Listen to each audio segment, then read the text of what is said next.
इसके अंदर एक माहौल पैदा किया कि जो भी व्यक्ति संपन्न है और जिसका खाद्य सुरक्षा के अंदर नाम है वो स्वेच्छा से इस खाद्य सुरक्षा से अपना नाम अगर हटाना चाहता है तो हटाए, ताकि गरीबों को फायदा हो। उसके तहत राजस्थान के अंदर बहुत सारे नाम लोगों ने स्वेच्छा से हटवाए और उसकी जगह शोषित, वंचित और मजदूरों के नाम जुड़े।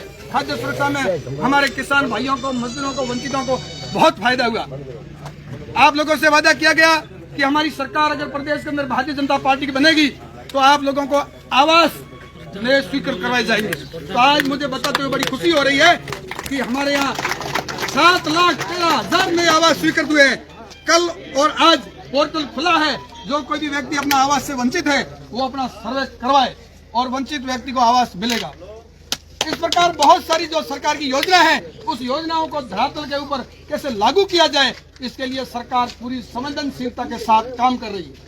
मेरा आप लोगों से विशेष आग्रह है कि देश के अंदर 3 प्रकार की सरकारें काम करती है। केंद्र की सरकार, आदरणीय मानवेंद्र सिंह जी आप यहाँ से संसद जीता के भेजे थे, वो संसद के अंदर वो केंद्र की सरकार, और आपने आदिराम जी विधायक साहब को जीता कर भेजा, ये प्रदेश की सरकार। ठीक इसी प्रकार पंचायती राज की भी सरकार अपना काम करती है। अभी पंचायती राज सरकार के चुनाव होने वाले हैं, तो मेरा आप लोगों से विशेष आग्रह है कि आप अगर भारतीय जनता पार्टी के शिविर से खड़ा होने वाले पंचायत समिति मेंबर हो, तो जिला परिषद मेंबर हो, उसको अगर आप जीता के भेजोगे तो प्रधान आपका भारतीय जनता पार्टी का बनेगा और प्रमुख आपका भारतीय जनता पार्टी का बनेगा। और अगर आप सरपंच भारतीय जनता पार्टी विचारधारा के व्यक्ति को बनाओगे तो यहाँ से लेकर के दिल्ली तक कड़ी से कड़ी जुड़ेगी और चहुमुखी विकास होगा। आपको पता है, चाहे केंद्र की सरकार हो चाहे प्रदेश की सरकार हो, सारा बजट का पैसा जिला परिषद के अंदर आता है। जिला परिषद पंचायत समिति में आता है और पंचायत समिति से ग्राम पंचायत में। जब प्रमुख हमारा होगा, प्रधान हमारा होगा, जब सरपंच हमारा होगा, तो हमारा चहुमुखी विकास होगा। इन्हीं शब्दों के साथ में ज्यादा समय नहीं लेकर के आप लोगों से मैं विशेष तरीके से कहना चाहता हूं कि यहाँ अभी बात चली विद्यालय की, तो हमारे पास में 2 विद्यालय ऐसे हैं जहाँ 1-1 करोड़ रुपए स्वीकृत हुए और आपके भवन शौचालय एमएलए साहब ने स्वीकृत करवाए। आगे भी आपने जो समस्या आपने पूर्व सांसद साहब को बताई है तो समस्या का निराकरण तुरंत प्रभाव से किया जाएगा। इन्हीं शब्दों के साथ मेरी वाणी को विराम देते हुए आप लोग आए, आपने हमको मान सम्मान दिया और हमारी बात को सुना, इसके लिए आपका बहुत बहुत धन्यवाद। जय हिंद, जय भारत माता की जय। हमारे मंडल अध्यक्ष रोनाराम जी से निवेदन है वो जो कुछ भी बारे में हमें। भारत माता की जय हो, भारत माता की जय हो। धन्यवाद। राज्य सरकार के नए साल 2 वर्ष पूर्ण होने के उपलक्ष्य में आज इस पवित्र भूमि में इस कार्यक्रम में पधारे हम सबके चाहते पूर्व सांसद, पूर्व एमएलए आदरणीय श्रीमान मानवेंद्र सिंह जी, चौटन के लोकप्रिय प्रधान तथा इस कार्यक्रम के विधानसभा के संयोजक आदरणीय भाई साहब रूपाराम जी सारण, जिला परिषद सदस्य आदरणीय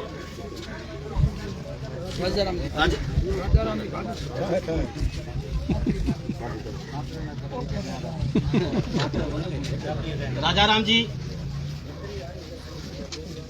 सरपंच साहब, आलमसर के सरपंच मिथन साहब, सम्मानित मंच सामने विराजमान पिता तुल्य बुजुर्गों, युवा साथियों, माताओं और बहनों, सर्वप्रथम आप इतनी तादाद में इस कार्यक्रम पधारे, मंडल अध्यक्ष होने के नाते मैं आप सबका हाथ जोड़कर अभिवादन करता हूं, शुक्रिया अदा करता हूं।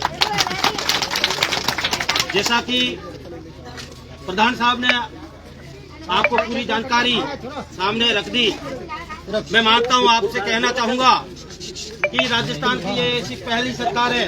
हर सरकारें वादा करती है, काम भी करती है, हम ये नहीं कहते कि काम नहीं करती, लेकिन ये सरकार ऐसी है कि इन्होंने पिछले 2 वर्ष के अंदर जो भी राजस्थान में काम करवाए हैं उस कामों की सूची हर जनता के पास में, हर आम व्यक्ति के पास में पहुंचे, इसलिए जयपुर से ये रथ रवाना किया है।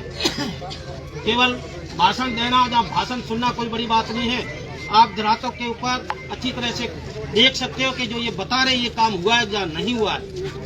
मैं आपके गांव की बात कर दूं, इस गांव से मुझे आदरणीय मनसुख जी हो, चाहे पांचाराम जी हो, तगदान जी हो, अन्य कई भी जिन्होंने जो मांग रखी थी, पहले से स्कूल को हमने देखा तो उस स्कूल के अंदर एक भवन और शौचालय विधायक जी को कह करके आदरणीय आदूराम जी ने स्वीकृत करवाई।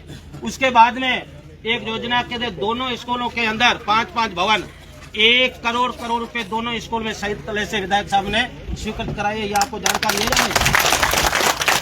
जैसा कि अभी बताया सरपंच साहब ने कि इस गांव के अंदर 12वीं विद्यालय होना चाहिए जो नहीं है। यहाँ से मंडल स्तर से और आदरणीय विधायक साहब ने शिक्षा मंत्री के इस गांव की सीनियर स्कूल की अनुशंसा कर दी है। मैं आपको भरोसा दिलाता हूं कि अगले बजट के आसपास आपकी ये स्कूल सीनियर भी। धन्यवाद।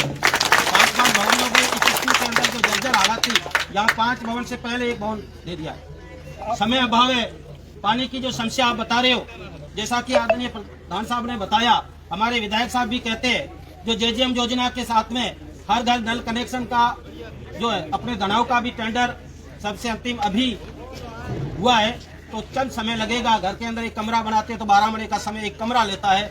तो मेरा आप सभी महानुभावों से निवेदन है, आप धैर्य रखिए, हिम्मत रखिए। अगले इलेक्शन में यदि आपके घर में नल कनेक्शन होगा तो हम आपसे वोट मांगने आएंगे। एक बात पुनः आप सब, हाँ जी,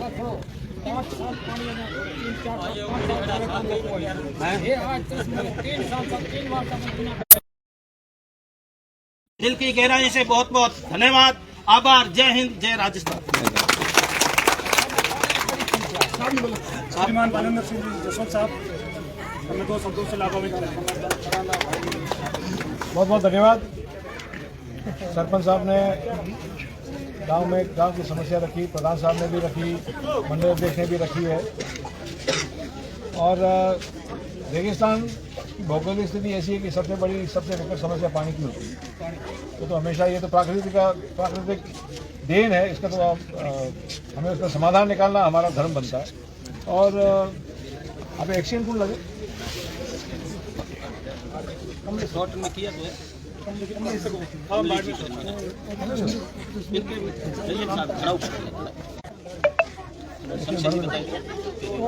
अलग से एक्शन है, उधर तला वो तो ठीक है, वो तो मैं एक्शन पता कर लूँगा। एक्शन में बात करें, मेन तो एक्शन हुआ है। अगर एक्शन है,